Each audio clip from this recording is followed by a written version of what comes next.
Well, we have lots of questions that have come in.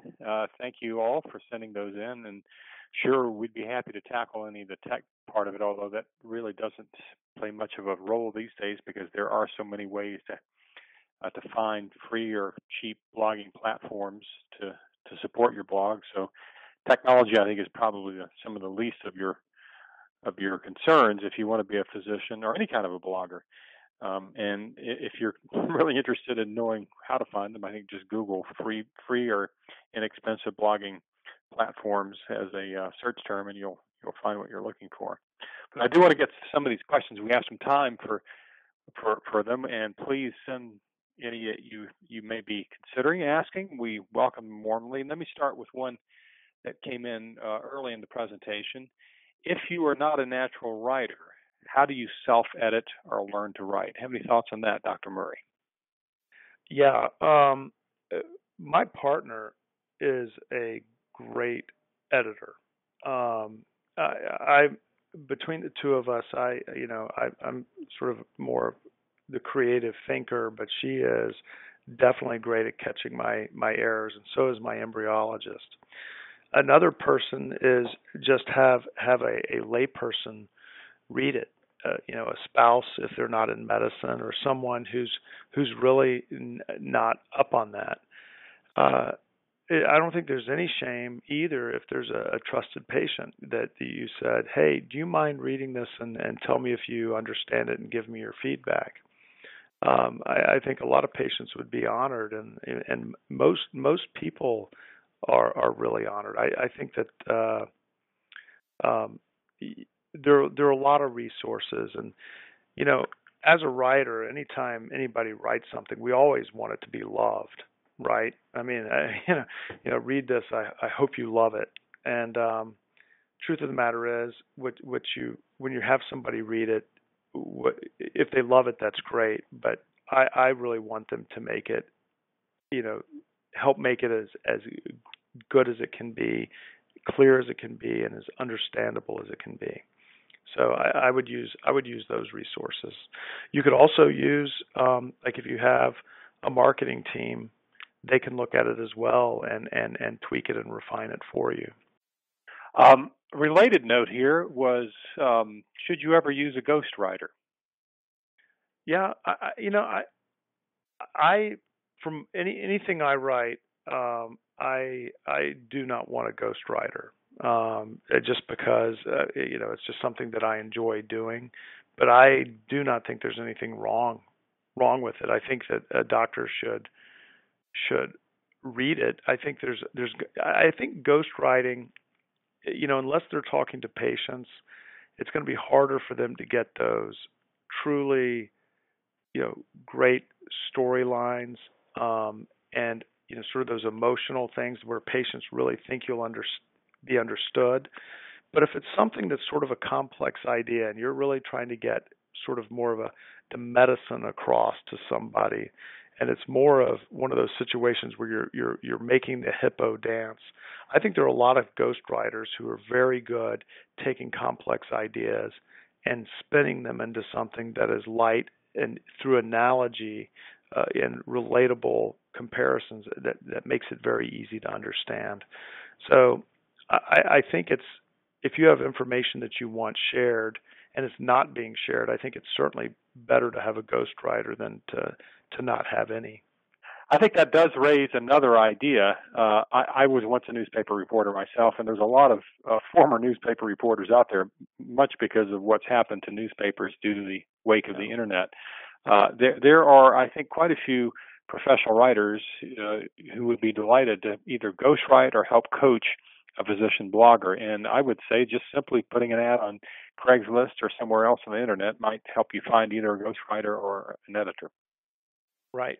Well, I'll tell you another thing. There's another resource out there, which I have actually used on rare occasion, where if there's something that I don't have a resource for, there may be. I can't remember the blog I use this on off the top of my head, but there's this. This is just sort of on a similar note. There's this web emailing that's called HARO. It's called Help a Reporter Out. HARO, and you can Google HARO and you can log up for it.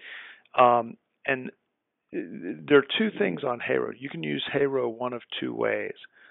Way number one is a lot of times people are asking, writers for TV stations or magazines are actually asking questions of physicians, and you can see if there's anything that pertains to your field, and you can answer questions, and a lot of times they will be giving you a call to get information from you. And early on in my practice, I did this a lot. I answered a lot of these questions because I didn't have the time, but I was quoted in all sorts of magazines across the nation, and also in other people's blogs and things like this. And that's one thing. But I've actually asked questions on there on occasion to see what kind of experiences different people had, and it's a great way to interact with other writers too. Anyway, that's kind of a side thing, but it's not exactly what Ron was talking about. But when he said that, it just occurred to me that this is a really wonderful little resource that it can help expand your visibility as well. I have several ideas and suggestions, and also a couple of questions from Dr. Neil Baum, who's a urologist in New Orleans, and by the way was our presenter in their last webinar and will be presenting again soon. Dr. Baum says that he uses a professor of English at a local university to help him edit his material. He says it's very inexpensive. And he also has some good ideas for both finding the time and ideas for blogging. Last night, for example, in the presidential debates, the subject of vaccines and autism was broached, and that's a blog for Dr. Baum, who's going to be blogging about that soon, a blog topic. As he knows, it's of wide interest to patients and their children. Yeah. He says that every day there are topics that serve as fodder of blogs, and I think those are become apparent in the practice of medicine and in healthcare. And lastly, he says that he feels he can really use the time between cases to if not write blogs, at least brainstorm and write down ideas for blogs. And he really stresses the importance of titles. There is, I think, a lot in a title that will get somebody to read if it's well crafted. Lastly, he does point out there's nothing wrong with nothing wrong with self-promotion, and I would agree with that. I don't think it's self-promotion if it's serving an informational need of patients. Do you have any comments on any of those things, Dr. Murray? No, I think those are lovely and all great. And I mean, I don't even think you always have to write about something that's necessarily in your field if it is of great interest to a lot of people. Like if it's the Kardashians, people will read about the Kardashians, and if that is driving up your web visibility, and you actually have something legitimate to say, why not write about something that's been going on with them? The vaccine thing is another great thing. Even if that one was not in my field, because I'm going to have patients with children, and some of them may have these thoughts, this is a fantastic thing to write about. I mean, I could probably write about life insurance, the importance of life insurance after you have a child. It would be, these are, but I think that I think his suggestions are great. An English professor, yeah, I have a buddy who is a former poet, and I've gotten him to read some stuff on occasion. I think those are all great points. I have a couple of related questions. One is, once you've written a blog, how do you get the word out? And another is, how does blogging tie into Facebook and Twitter and other social media? And I'd like to tie those together for a brief stab at an answer myself, and then let Dr. Murray expound on it. Basically, social media, particularly Facebook and Twitter, are echo chambers, and they are the places to promote much of your content that's too long in many cases to put on Facebook and certainly Twitter at 140 characters limit. So anytime you've written a blog, promoting them with links back to your blog on those social media sites should be really part of the routine. I think that's one of the best ways to get the word out. The other way to promote a blog, obviously, is as Dr. Baum has pointed out, blog about popular topics. The story of vaccines and autism is something people are already out there looking for. So if you have an article on that on the internet, chances are it's going to be found. Not too long ago, I personally wrote a blog about the dentist who shot the lion in Africa, and we've had quite a few visits to that page, again, because people are looking for that kind of information and Right. are interested in that topic. Further comments on that approach, Dr. Murray? No, I definitely think that a lot of the things like things that we have written on Angelina Jolie, Kardashians, things that are topical to the news, like when Prince got married to Kate Middleton. We wrote about them. I mean, those are definitely things that people are with a 24-hour news cycle are hungry to read. A lot of times, things that are timely like that, though, don't have the sustained draw. They're great. They get you a big boost, but they don't have the sustained draw. The things one of the things before we moved our blog to our website, we could see how many people logged on our blog. Far and away our most popular blog, and I don't know if this is because nobody else had written anything like this, or if doctors were searching for it, or if patients were searching for it. We had no idea who was looking at it, but it was 10 times more popular than any other blog we had.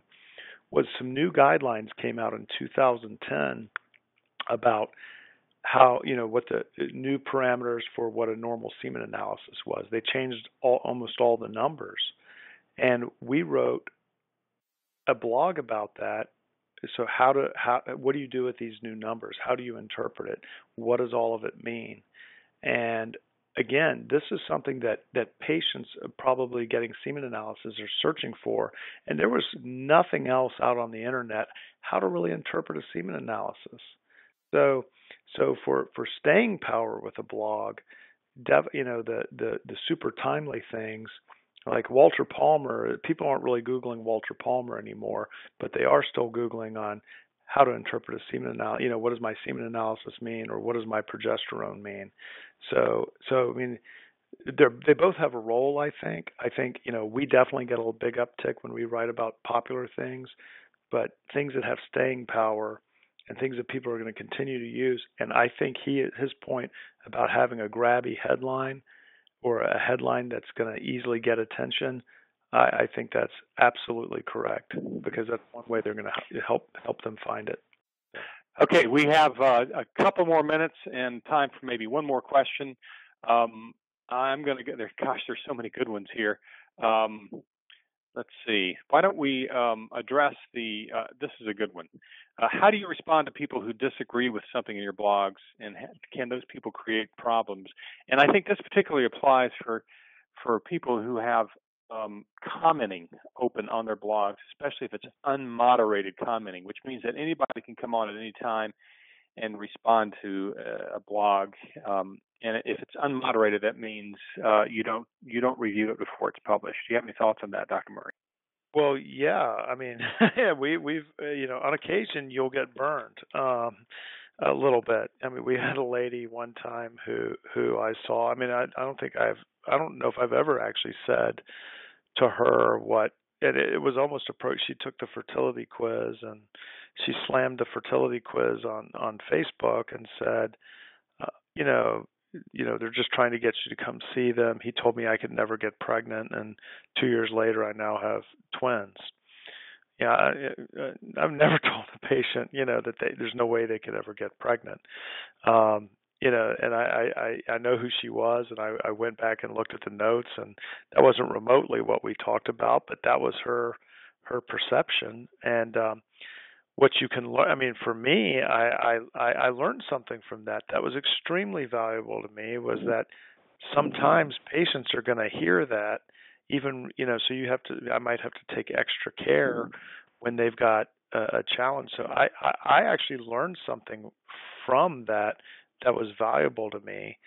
But even if they're just disagreeing with you completely, it does give you a chance to address it at a more, a deep level. I mean, And you can also, it gives you a chance to say, hey, there are some levels of uncertainty. There are, I don't ever try to say I know exactly right. And I think if you sort of are willing to address the ambiguities, then I think people appreciate that kind of honest approach. That's what, at least in my experience. So we are at the end of the hour. Thank you all for being participants, and thank you, Dr. Murray, especially for an excellent presentation. Our next webinar will be in November. If you registered for this one, you will receive notice about that one as to the date and the speaker and the topic. We hope you'll join us then.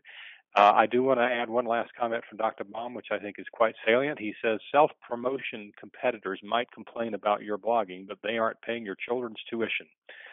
Blogging is ethical and a way to promote your practice ethically. Right on, WRITE. Hold your head high. And by the way, he asked for the author of The Power of Persuasion. I believe it's Robert Levine. Is that right? No, Robert Cialdini. I think he's okay. I think he's at Harvard. Robert Cialdini. Great stuff. With that, we will sign off. Thank you again. Please stay tuned for an announcement about our next webinar in the Pathways to Prosperity webinar series. Thank you, everybody. Okay.